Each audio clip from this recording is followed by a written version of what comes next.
Sa isang Kristiyano, saan natin ilalagay ang obedience? Saan parte ng buhay ng isang Kristiyano makikita yung obedience?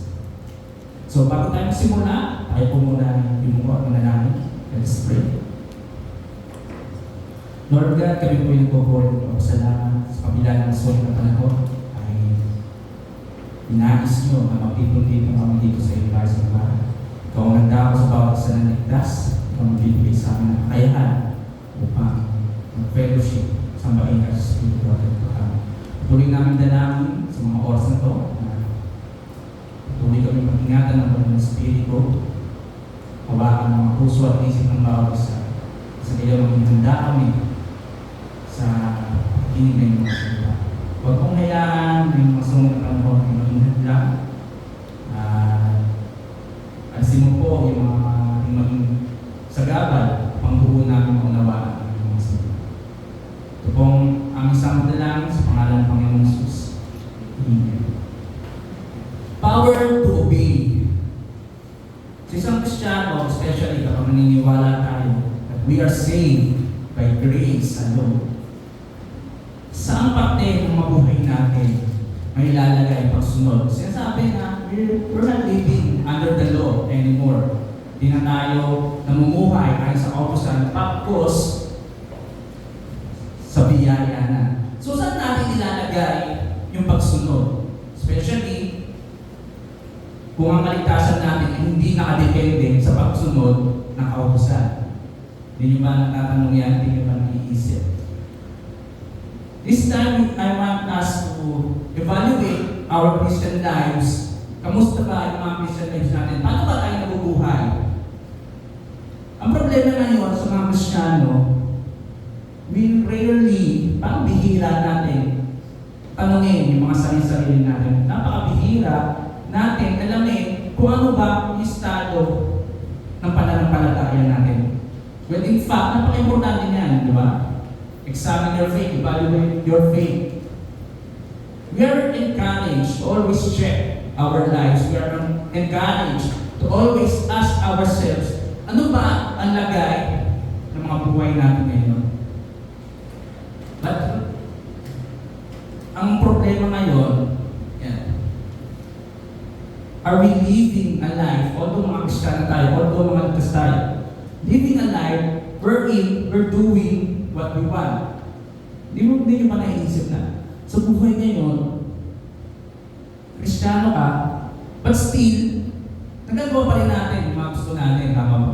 Kung ano yung gusto mo, yung pa rin yung nasusunod, we rarely question ourselves. Yung mga desisyon natin, almost as automatic yan, di ba? Kapag meron tayong mga desisyon sa buhay, meron tayong mga gustong gawin sa buhay, we never question those decisions. Kapag meron mga gustong bilhin, gustong panoorin, almost automatically, you will comply. Kasi yun yung gusto mo, yun yung decision mo. But we never question why. We never question the flow of this world. Alam natin na yung takbo ng mundo, salungat sa gustuhan ng Panginoon, pasama yan yung mundo. But we never question kung ang buhay natin ay umaayon ba o sumasalungat sa mundo. We never question our way of life. Ilang taon na tayo dito sa mundo to, as far as we know, we're living. Pero hindi natin tinatanong yung pamamaraan ng ating buhay. Even science, kung mababasa ng science, ang science it always talks about the how, paano. But it never questions why. Papansin nyo, paano sinisilang yung bata? Paano nagkakaroon ng buhay sa mundong ko? Pinapakita maraming video, maraming animation kung paano sa isang maliit na sperm, unti-unti, lumalaki sa tiyan, sa sinapupunan ng nanay. Inaalam nila kung paano. Kung kailan tumutubo yung tenga, kung kailan tumutubo yung mamay. Tapos after 9 months, magiging sinilang na bata, palaki ng palaki. Alam nila kung paano. Yan yung silbi ng science. Inaalam nila kung paano. Pero hindi nila tinatanong, why? tayo mga Kristiyano, are we questioning ourselves? Kung papansin nyo, yung topic natin, this month, these previous Sundays, is all about challenging our minds to seek for another alternate solution na huwag magdidepende sa mga immediate solutions natin sa paghahawak ng pera, and also being open to reason, kung papansin nyo, because ito yung importante sa mga oras na to. Kung paano tayo nabubuhay. For an unbeliever, and hindi pa nananampalataya, ang pinaka-importante para sa kanya is to be saved. Walang question about it. Kung hindi ka pa ligtas, ang pinaka-importante mong agenda ay maligtas. Dahil kung hindi, useless yung buhay mo dito kung pupunta ka sa impyerno. It's not us. Hindi tayo yan, di ba? Kaya nga tayo nasa church. Dahil tayo ay mga ligtas na. So, ang tanong sa atin, ano ang pinaka-importante para sa isang taong ligtas na? Kung hindi ka paligtas, gawin mo ang lahat ng bagay para malaman, hanapin mo ang katotohanan para maligtas ka. Siyasapin mo ang Biblia, alamin mo ang daan patungo sa kaligtasan. No question about it. That is the most important thing para sa mga hindi pa nakakilala sa Panginoon. Pero tayo ay mga nakakilala sa Panginoon. Ano na ang pinaka-importanting bagay para sa atin? For the sake, the most important thing for Him is now God. We don't have to worry about being saved if we are already saved. Tama ba? Kung ligtas na tayo, hindi na natin kailangan problemahin yan. Ano na ang pumupukaw sa mga atensyon natin this time around? It should be God. The most important thing for us now should be God. Let me ask you a question, simple question. Is God the most important person in our lives? Sincere question, ano ang sasagot natin?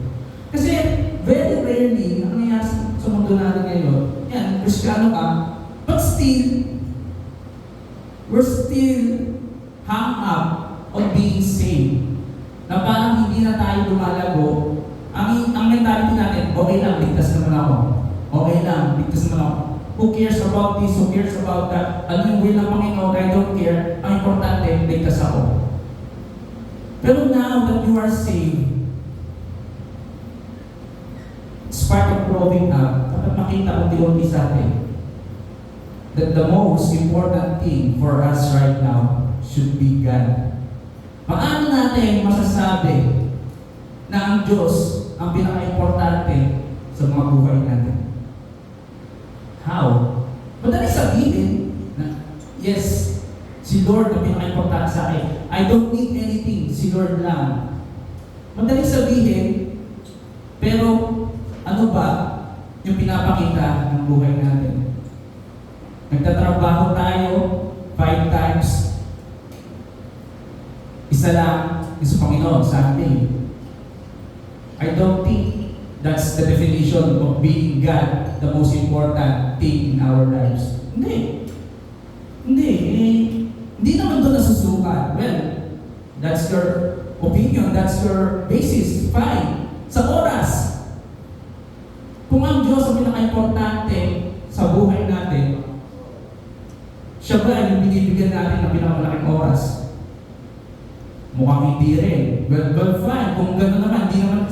We can always argue na hindi doon nakadepende yung ebidensya na ang Diyos ang pinaka-importante tao sa buhay natin. We can always argue na hindi naman nasusukat yan.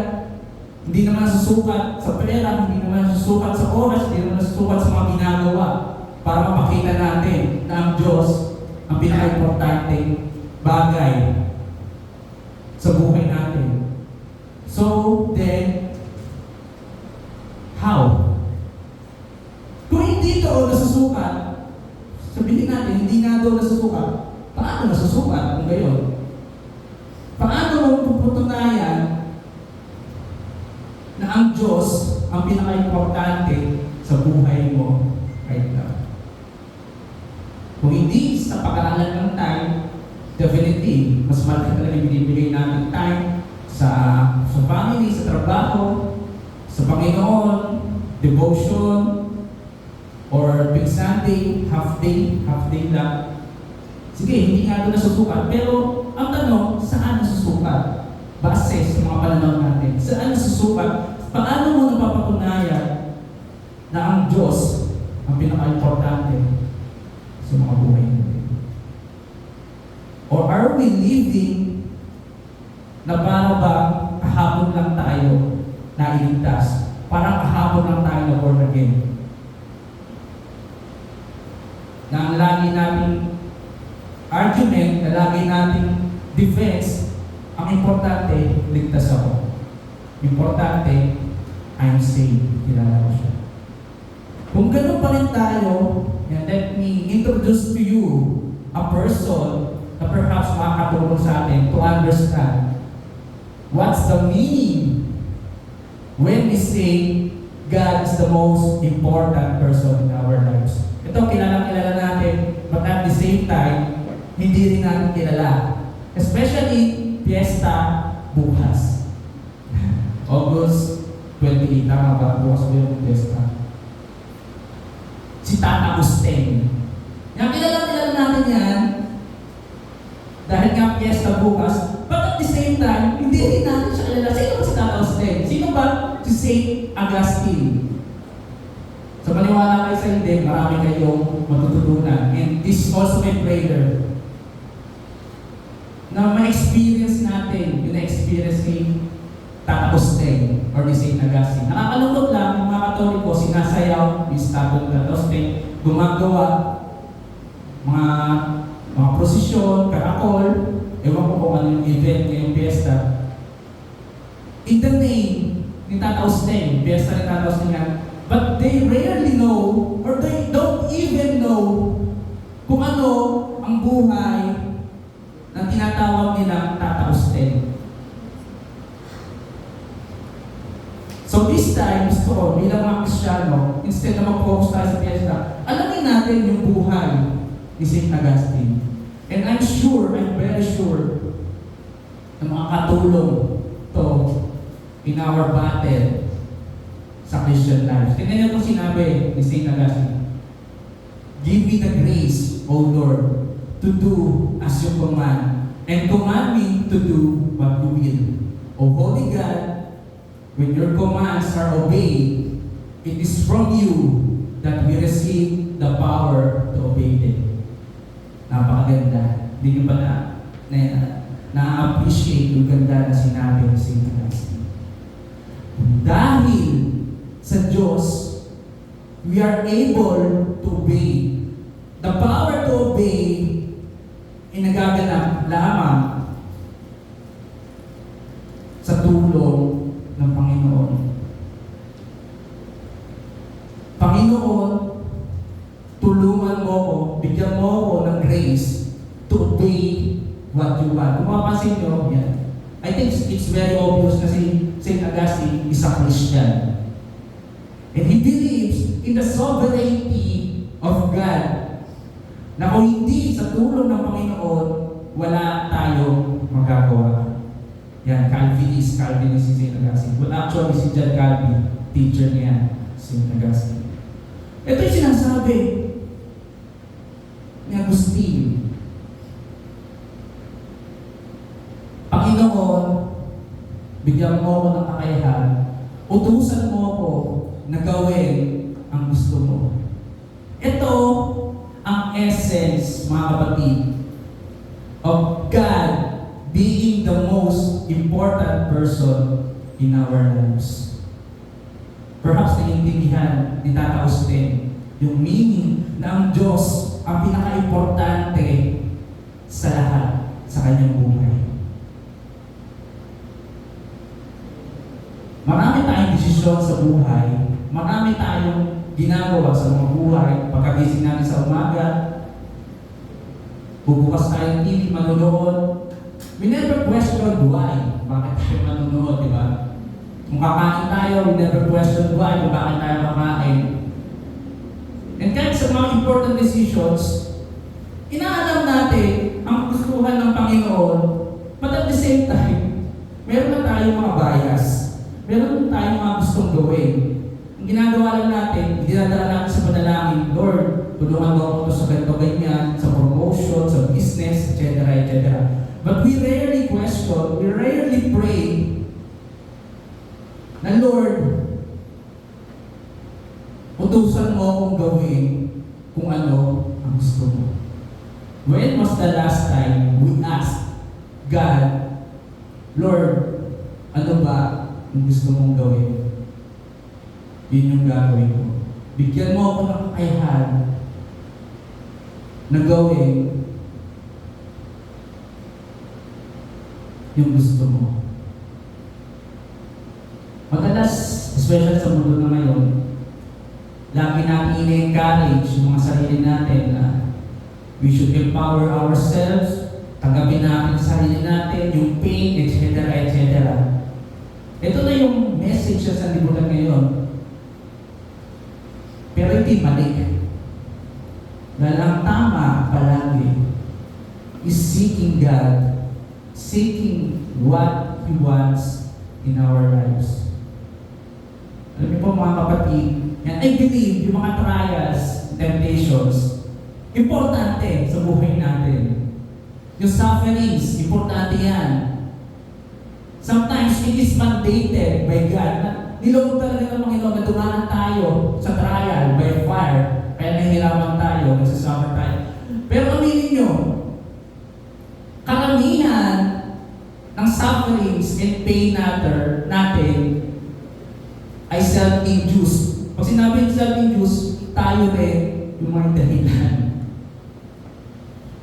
When in fact, kung isipin natin, these are the pains, these are the sufferings that are needless, that are unnecessary, hindi naman kailangan, but we enter those pain because of what?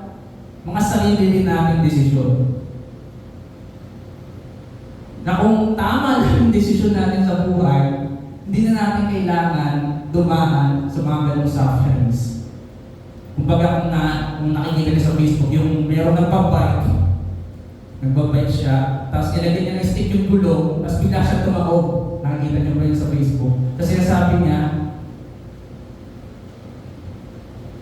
suffering to, it is important for me to grow. But in fact, siya rin naman yung may dahilan kung bakit siya tumawag sa bike. Kasi nilagyan niya ng stick yung gulong niya, kaya siya tumawag.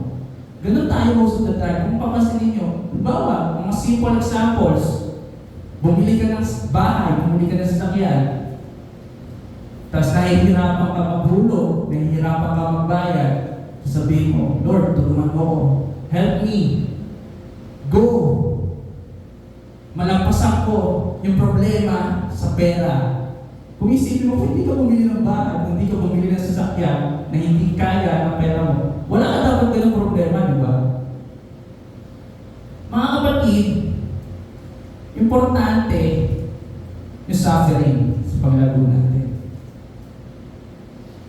Pero we should be intelligent enough na tanungin yung mga desisyon natin sa buhay. Ito ba yung gusto talaga ng Panginoon? Command me to do what you want. I believe kung yun yung una sa mga isip natin, maraming mga suffering ang maka-cancel out. Kung unahin natin palagi ang kagustuhan ng Panginoon, hindi na natin kailangan danasin yung mga suffering na hindi naman natin dapat danasin. So, mga kapatid, ito ang essence when we say God should be the most important thing in our lives. Unahin natin kung ano ang gusto ng Panginoon. I hope natutunan natin ng ito kasi sana mag-relate tayo sa buhay ni St. Augustine.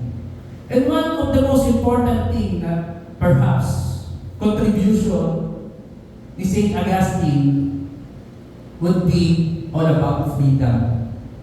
Ang Aletheia Bible Church, yan, ang theme verse ng Aletheia Bible Church is nasa John 8:32. Then you shall know the truth, and the truth shall set you free. What is freedom? Nung nabubuhay si Augustine, meron siyang kaaway, ka-argument. Meron silang differing views, si Pelagius. Yan. Ang paniniwala ni Pelagius na ang freedom daw ay nasa gitna. Meron two sides ng buhay. Godliness and sin. Godliness being yung righteousness, mga kapustuhan ng Panginoon. Yung sin, yung kabaligtaran. Yun yung dalawang side, left and right. Freedom, yung kalayaan daw, is at the center. Siya yung nasa gitna. Man has the freedom to choose either God or sin. Yan, yung paniniwala ni Pelagius. May point, kung mapapasin nyo natin, meron tayong palaging desisyon to do this or to do that. Kasi sabi niya, yung freedom daw ay nasa gitna. But St. Augustine, hindi niya kaya tanggapin yung pananaw ni Pelagius. Hindi naman siya nakakipag-away, pero there's definitely something wrong sa pananaw ni Pelagius. And of course, St. Augustine yung bida dito. Malamang, alam nyo na.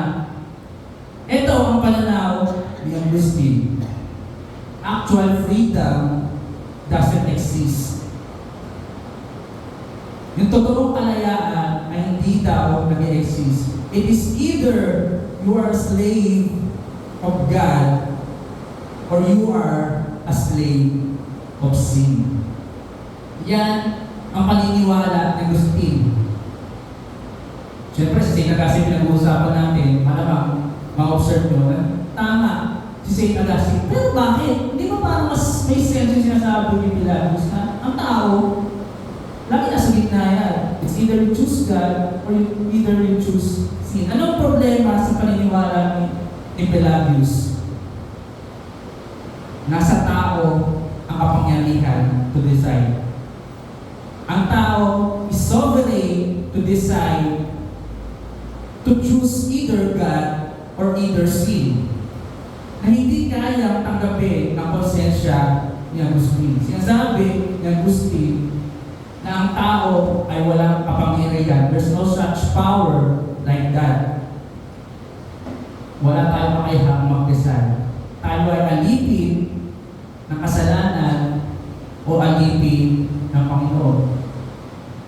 And sinusuportahan ng Biblia yung pananaw ni Augustine. Actually, si Augustine yung sumusuporta sa sinasabi ng Biblia sa Romans 6:16 to 18. Napakaganda ng verse na to. Don't you know that when you offer yourselves to someone as obedient slaves, you are the slaves of the one you obey? Mga kapatid, ito yung pinag-usapan natin, power to obey. Pero sinasabi ng Biblia, you are the slaves of the one you obey. Kung ano yung mga ginagawa natin, alipin ka daw niyan. Wala na siguro mas nilinaw pa dyan. Whether you are slaves to sin, which leads to death, or to obedience, which leads to righteousness. But thanks be to God that through you used to be slaves to sin, dati na alipin tayo ng kasalanan, you have come to obey from your heart the pattern of teaching that has now claimed your allegiance. You have been set free from sin and have now become slaves to righteousness. Walang gitna. Kung dati alipin ka ng kasalanan, now that you are saved, alipin ka na ng katwiran. You are alipin ng Panginoon. But you have been set free from sin. So dito, from there, dyan, kinuha ni Augustine yung paniniwala niya There's no such thing as freedom. It's either you're slave of sin or you're slave of righteousness. Sa Romans 6:16 to 18. So kung papansin nyo, even as Christians, even as saved people, mga matatagal na Kristiyano, we're still so affected with the corruption na meron tayo sa mga katawan natin. Yung old sin nature na tinatawag. Although, pinalaya na tayo ng Panginoon, alipin na tayo ng katwiran, yung mga katawan natin ay still affected ng corruption. Hanggat hindi pa tayo nabibigyan ng bagong katawan, we could still sin. Napufall pa rin tayo sa kasalanan. Kaya nagkakaroon ng struggle. That's why we struggle with what to do. Hindi niyo ba mapapansin yan? Kahit alam natin yung katotohanan, kahit alam natin na pinalaya na tayo, na iniligtas tayo ng Panginoon, naapektuhan pa rin tayo. Yung mga inclinations natin is inclined towards sa corruption. That's why we struggle with what to do. And dear Christian, have you ever questioned yourself, am I really struggling? As Christians,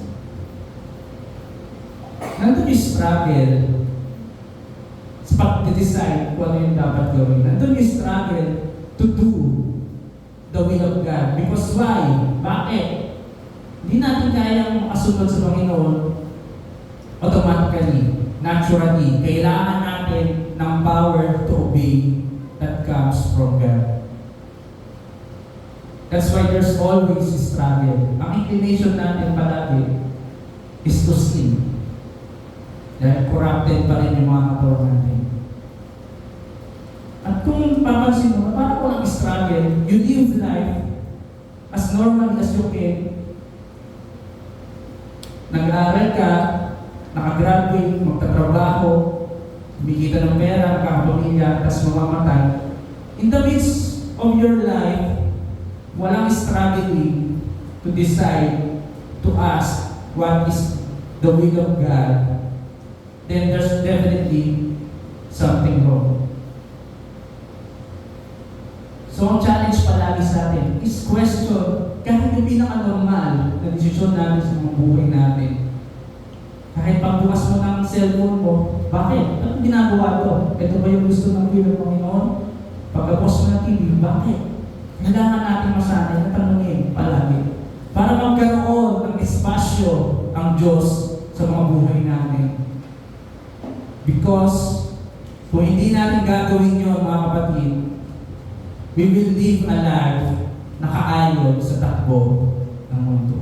We should be conscious. We should have the intent to introduce God sa mga buhay natin. Kahit makakasya na tayo, ginagawa natin yung mga gusto natin, ginagawa natin yung dapat gawin. Tapos bilang Christian, sasabihin natin, glory to God. Pero kung iisipin mo mabuti, sa part nito, yung participation ng Panginoon. Kung bakit ikaw nag-decide, ikaw yung pumilos, ikaw yung gumawa lahat. Tapos sabihin mo dahil Kristiyano ka, glory to God. If we really want to glorify God, to bring the glory to God, you should know that struggling is very important. Wala sigurong nagyabang na tao na ang kanyang pinagyayabang ay napakadaling gawin. Halimbawa, uubusin yung napakasarap-sarap na cake. Hindi mo magyayabang yun sa mga kaibigan mo, "Pre, napakasarap na cake, naubos ko." Of course, maubos mo yan because you want it. Gusto mo yan eh.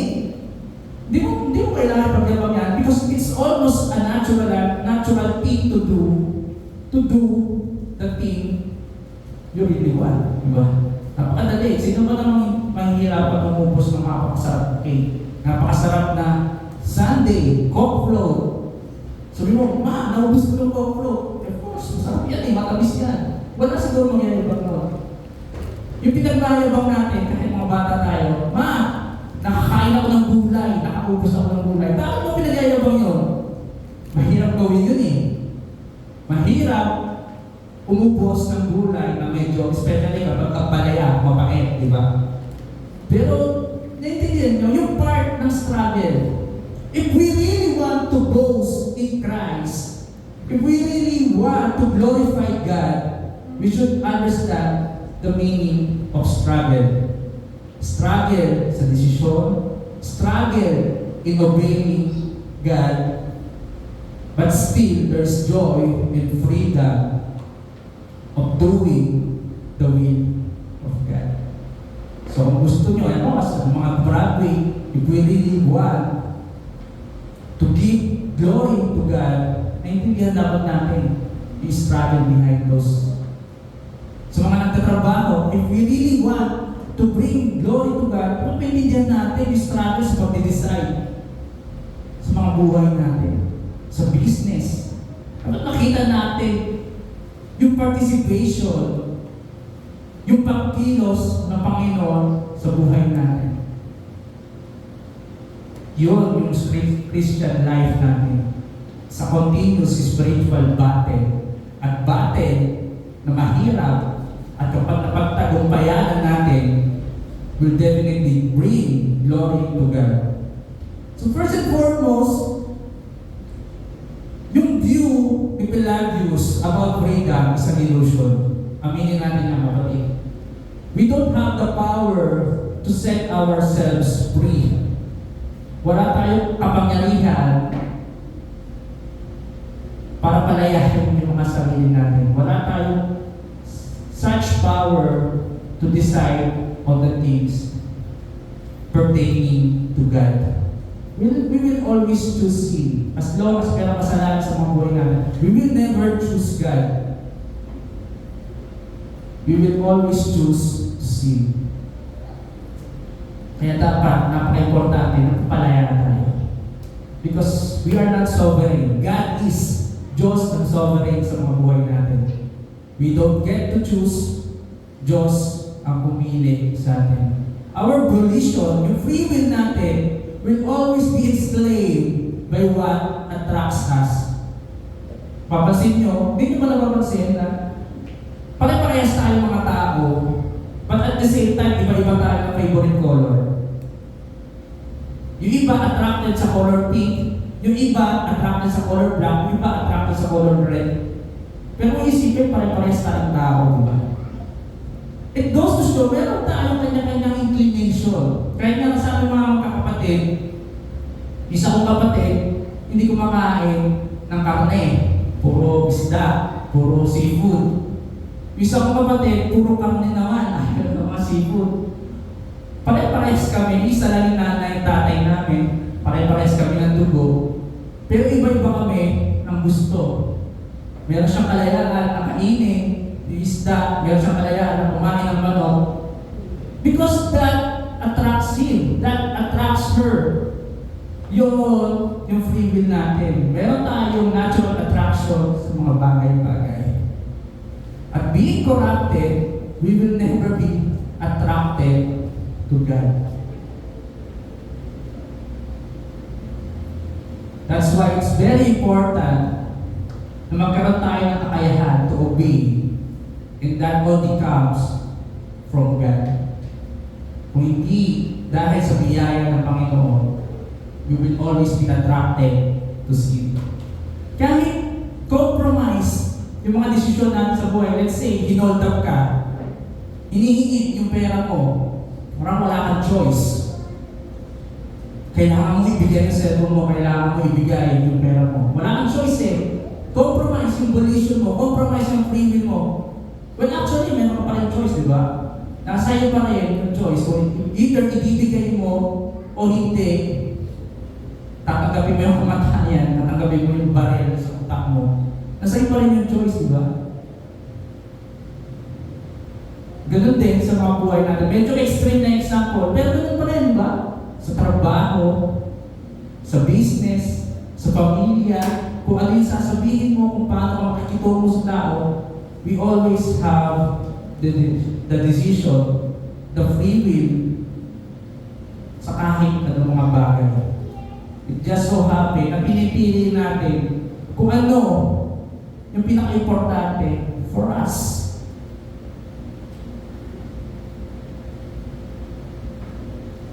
We will always choose what's the most important thing for us. Kahit mahirap, kahit hindi ka aya-aya, yung mga desisyon natin sa buhay will define kung ano ba yung pinaka-importante. Dahil we will always choose, gagamitin natin yung calculation, yung analysis ng mga utak natin. We will consider the future, and we will always choose what's the most important thing. And I hope God is the most important thing in our lives. We should always choose the will of God for our lives because we have been set free not by ourselves but by Jesus. John 8:32, then you will know the truth and the truth will set you free. Hindi sinabi dyan that you will free yourselves. Sinasabi na yung katotohanan ang magpapalaya sa iyo. And we know na ang katotohanan ay si Kristo. Diyos ang nagpalaya sa atin. Si Jesus Christ ang nagpalaya sa atin. We don't have the power to free ourselves. We can never free ourselves. Only the truth has the power to set us free. Jesus will set us free, and Jesus have already set us free, mga kapatid. Napakaganda ng katotohanan na to. Pero mga kalungkot, is it enough to encourage us? Is it enough to motivate us? This is always my worry every time tatayo ako dito, nakatingin kayo sa akin. What comes after pagkalabas nyo sa pintuan? Napakaganda ng katotohanan na pinalaya tayo ng Panginoon. Na pinalaya tayo ng katotohanan. Actually, this fact alone, this truth alone, is enough to encourage us to always choose to obey, to always choose the will of God. Ang problema lang, attracted ba tayo sa katotohanan nito? Paglabas natin sa simbahan nito, ano ang gagawin natin? Are we gonna live our lives na parang walang nangyari? Ganun ulit, kanya-kanya ulit desisyon. Kung ano yung pinaka-importante, sarili, pride, at hindi Panginoon, useless yung mga pinag-uusapan natin. Yung katotohanan na pinalaya tayo ng Panginoon is enough to give us the joy that we need. Kung matatandaan nyo, the joy of the Lord is our strength. Ito yung power na kailangan natin so that we could always obey. Hindi tayo susunod sa Panginoon na masama ang loob natin. That would be legalism. Kung naiintindihan natin yung ganda, yung beauty ng katotohanan na to, we will obey with joy. We will obey with the passion because we know na yung will ng Panginoon is for our ultimate good. Therefore, joy, I believe na yung for this moment, madalas inisip natin ang kabaligtaran ng joy is sadness. Kalungkutan. Pero this moment, wala naman siguro umiiyak. Wala naman siguro malungkot. So let's use this moment na palitan yung opposite ng joy. And ang opposite ng joy is boredom. Bored. Pag sinabing bored, alam nyo na yan. Pag sinabing bored ka, tinatamad ka, wala kang magawa. Yun yung boredom. Ang opposite ng joy, ng masaya ka, is boredom. And ito yung problema ng mundo ngayon. We are bored, but we don't know that we are bored. Bored tayo. And spiritually. Pero hindi natin alam na bored tayo because, why? Bakit? Hindi natin tinatanong kung bakit. Because maraming mga bagay sa mundo ngayon that could distract us of this boredom. Nandiyan ang internet, ito na tayong generation na almost instant yung mga bagay. Magagawa natin yung lahat ng gusto natin. Sa internet, kung gusto mong manood ng mga movies dati, kapag movies, inaabangan mo pa yan, pupunta ka sa sine, pero ngayon may Netflix na, anytime you want, you can watch it. Dati, kailangan mo pang bayanan yung oras, yung time slot para mapanood yung gusto mo. Pero ngayon sa internet, anytime you want, kahit madaling araw, you can watch what you want. Just to avert your boredom. Madaling pumunta sa mall, especially kay Skyway na, pero dati, kailangan pang gumising na maaga para lang makapunta sa Divisoria, tama ba? Pero ngayon, ang mundo natin, almost instantly, nandiyan na lahat ng bagay. Just to distract us from our boredom. Kaya hindi natin alam na bored talaga tayo. Kasi nadidistract tayo ng mga bagay na kayang i-offer ng mundo this very moment. With a click of your finger, madali na lahat ng bagay. Sino mag-aakala na bored ka? Pero kung papansinin nyo, after watching, after doing what you want, nandun pa rin yung boredom, di ba? Pastime yung ginagawa natin. So there's no joy, there's no sovereign joy. Kaya mga kapatid, ito yung tanong. Kung tayo mga Kristiyano na mayroong ligaya sa Panginoon, how can we describe it? Paano natin masasabi na mayroon tayong joy? We always talk about it. Kung mapapansin nyo, lagi ko nga sinasabi yan. Joy of our Lord. Kailangan sa lahat ng ginagawa natin, mayroong joy. Lagi natin sinasabi yan. Pero paano natin masasabi, paano natin mapapatunayan that there is indeed joy in our lives? That the joy of our Lord is within us, and that is our strength in obedience. Madaling sabihin na meron tayong ligaya, pero paano natin mapapatunayan? That's the challenge. Isipin natin mabuti, meron nga ba talaga akong joy in the first place? Kung meron, paano ko nasabi? Paano ko nasabi na meron kang joy sa Panginoon? Then again, let's learn from St. Augustine. Pansinin nyo, sinabi ni St. Augustine. Actually, this is a tribute kay St. Augustine. Para naman, every time na magpipiesta, yung buhay, yung mga sinabi ni St. Augustine yung maalala nyo. Hindi yung mga anong ritual. Pag tumatating yung August 28, ito yung maalala nyo.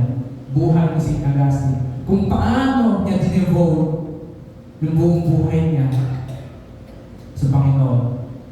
Ito sinasabi niya, give me a man in love. He knows what I mean. Give me a man who yearns. Give me one who is hungry. Give me one far away in the desert who is thirsty and sighs for the springs of eternal country. Give me that sort of man. He knows what I mean about sovereign joy. Alam niya, alam ng taong nagugutom, alam ng taong nasa gitna ng disyerto, alam ng tao na nag-yearn, that's longing, ang meaning ng sovereign joy. But if I speak to a cold man, he does not know what I'm talking about. Mga kapatid, kung gusto nating malaman ang mga bagay about sovereign joy, a joy that coming from God, ito yung hanapin mo. Yung isang tao that is yearning, that is longing in the middle of the desert, na umuuhaw for eternal satisfaction. Sila yung mga nakaunawa ng sovereign joy. At if we want to say that we also have this sovereign joy, this joy unspeakable, Ito, yung main characteristics natin. We are always hungry for God. We are always longing, yearning for God. That is the joy na gusto natin. Kaya kung nararamdaman mo yan sa buhay mo, you can smile, you can laugh about it, because you know that you have that sovereign joy. Gayun din, mga kapatid, madali sabihin that we love God, pero paano natin masasabi that we indeed love God? Basahin natin, si St. Augustine din na nasabi nito, when I do love, what do I love? When I say, I love my God. Ano ba yung minamahal ko? Pag sinasabi natin, mahal natin ang Panginoon. Not the sweet melody of harmony and songs. Hindi daw yung mga inaawit natin. Hindi yung, although sweet yung melody, napakaganda ng mga inaawit natin kanina. Hindi yun. Hindi yun yung gusto ko sa Panginoon. Hindi yun yung dahilan kung bakit mahal ko ang Panginoon. Not the fragrance of flowers, perfumes, and spices. Although mabango yan, yung aroma niya, kahali-halina. Hindi pa rin daw yun. Not manna or honey, but leaves such as the body delights to embrace. It is not this that I love when I say I love my God. And yet, when I love Him, sana makarelate tayo dito. So sinasabi ni Tata Austin, when I love Him, it is true that I love the light of a certain kind, certain voice, certain perfume, and food, and embrace. But they are of the kind that I love in my inner self. Hindi sa mga pisikal, sa mga material na bagay, bagkus sa kaluluwa na daw, inner self niya, kaluluwa niya. When my soul is back in light that is not bound by space, when it listens to a sound that never dies away, when it breathes a fragrance that is not borne away with the wind, when it tastes its food that's never consumed by eating, when it clings to an embrace from which is not severed by fulfillment of desire. That is what I love when I love my God. Imagine, medyo narito pa tayo. I love the light na hindi nakadepende sa space. Hindi yung light na nakikita natin. I love the perfume, yung aroma na hindi dumadaan sa hangin.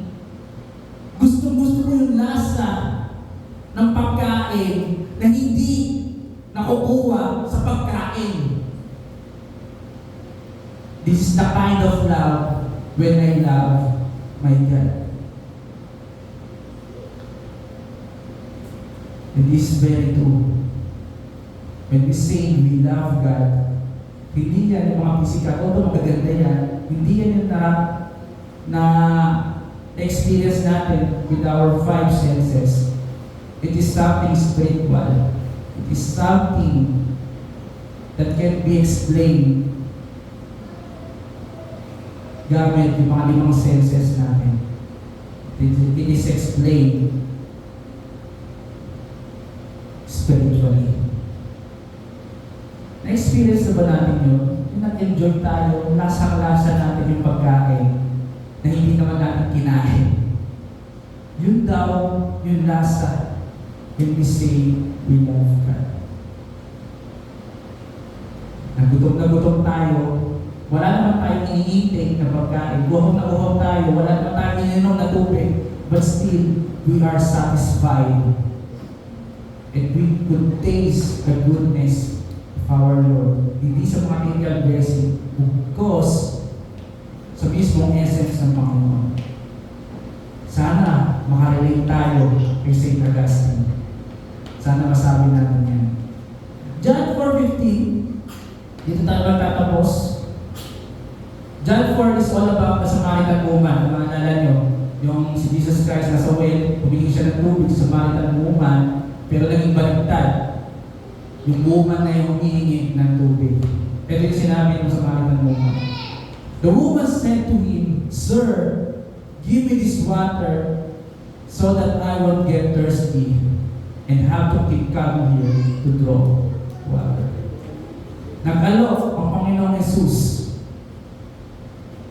na kung sino man ang iinom sa tubig na ibibigay ko ay hindi na muling mauuhaw. And that Samaritan woman is very much attracted sa offer ng Panginoon. Ibigay mo sa akin yan, Lord. Ibigay mo yan para hindi na ulit ako mauuhaw. Although mali yung mentality niya, ang iisip niya yung physical na tubig. Pero inaalok ng Panginoon ni Jesus Christ is something spiritual, tubig that will satisfy our souls, our inner selves. Dear Christian, natikman ba natin yung tubig na yun? Of course, kaya ka tayo ligtas ngayon. That's why we celebrate. So ang challenge, mga kapatid, describe natin yan. Describe mo sa libutan. Kung ano yung tubig na binigay ng Panginoong Jesus sa mga buhay natin. Describe its taste. Ano yung lasa? Ano yung experience, mga kapatid? Yun, yung napakagandang testimony ng mga buhay natin. We live to describe its taste. Ito yung magandang buhay na susundin natin. We live to describe the goodness of God. Mga bagay na hindi nakadepende sa material, wag ko sa spiritual. Ito yung challenge sa mga buhay natin. Describe its taste. You can never describe its taste kung hindi tayo sumusunod sa Panginoon. Describe yung taste ng pagsunod sa Panginoon. Yung experience, yung obedience towards God. Yung lasa niya, mga kapatid. At kung hindi mo panananasahan yan, or kung medyo nakalimutan mo na yung lasa ng tubig na binibigay ng Panginoon, it is a great challenge na bago ka magbukas ng phone, bago ka magbukas ng Netflix, bago ka magtrabaho, bago mo maisipan pumunta sa mall o kahit ano gawin mo bagay, alalahanin mo yung Panginoon. Ano ba yung gusto ng Panginoon? Gusto kong malasahan ulit yung tubig na binibigay ng Panginoon. That will ultimately satisfy my boredom. Will ultimately give me that joy, that sovereign joy. I will yearn for it. I will long for it. In the middle of the desert, I will thirst for it. That kind of joy will binibigay ng Panginoon. Let us pray. Lord God, kami po'y nagpupulit, ipapasalamat sa kabutihan mo. Kami ay pinili mo. Kami ay binigyan mo ng kakayahan para makukulaan. Patuloy namin dalangin na utusan mo kami to do your will. Dahil alam namin, through obedience, makikita namin ang pinakamagandang buhay para sa mga uhaw namin kaluluwa. Through obedience, magagawa namin makalaban ng boredom at magkaroon ng honest and sovereign joy na namuwala sa iyo. Hindi kami mananang sa sarili namin mga desisyon, hindi kami mananang sa mga sarili namin kakayahan, hindi kami didepende sa mga sitwasyon namin. Bagkos, bigyan mo kami ng kakayahan to always ask ourselves, what is your will, O Lord? Patuloy mo pakita to. Ano ang will mo sa Liday Bible Church? Ano yung will mo sa bawat pamilya, sa bawat tao na bumubuo ng sambahan mo to? Bigyan mo kami ng kakayahan, bigyan mo kami ng power to obey your will, Lord. Dahil kami ay naniniwala that this is more sweeter than honey. A taste na hindi nakadepende sa mga kinakain namin. Nabigyan mo kami ng kakayahan to experience it, to enjoy it, to lavish your goodness, Panginoon. At patuloy namin makikita na ikaw ang Diyos na buhay, na kumikilos sa mga buhay namin. Ito po ang aming samang dalangin sa pangalan ng Panginoon Jesus.